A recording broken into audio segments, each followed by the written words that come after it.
setiap anak mendapatkan hak pendidikan yang sama. Saya kembalikan kepada moderator. Baik, materi selanjutnya akan dilanjutkan oleh Baik, ada untuk kebijakan pendidikan yang ketiga, yaitu meningkatkan relevansi pendidikan dengan dunia kerja.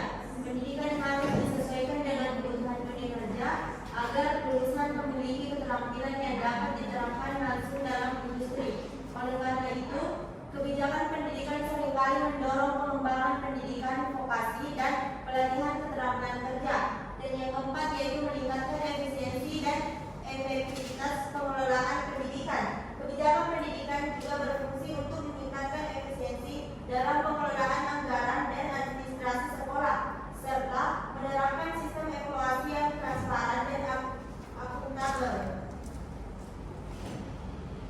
baik, itulah tadi materi di mana kesimpulan dari materi yang kami bawakan dan tujuan kebijakan pendidikan itu adalah kebijakan pendidikan memiliki peran yang sangat penting dalam menentukan kualitas sumber daya manusia suatu negara. Dengan adanya kebijakan yang tepat, diharapkan sistem pendidikan dapat memberikan kontribusi yang lebih besar dalam mencetak generasi yang unggul dan siap menghadapi tantangan global tentunya.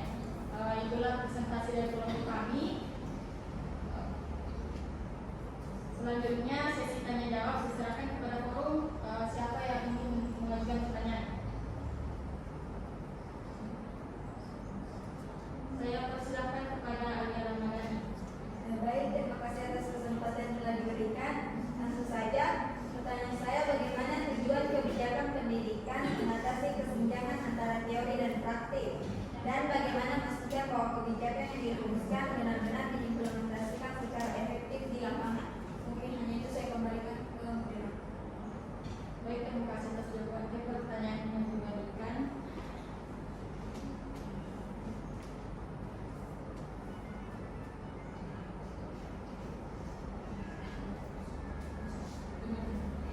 Baik, dari kelompok kami akan menjawab pertanyaan yang masuk dari saudari Alia. Saya persilakan kepada Risnalita Menyanti.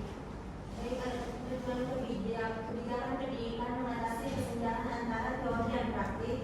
Tujuan utama kebijakan pendidikan dalam mengatasi kesenjangan antara teori dan praktik adalah untuk memastikan bahwa teori-teori pendidikan yang dikembangkan oleh para ahli dapat diterapkan secara aktif di lapangan.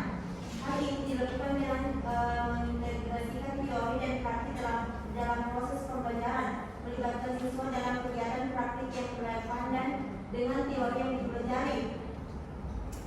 Dan yang kedua itu mengapa pemerataan akses pendidikan menjadi salah satu tujuan pendidikan. Pemerataan akses pendidikan menjadi salah satu tujuan utama kebijakan pendidikan karena pendidikan merupakan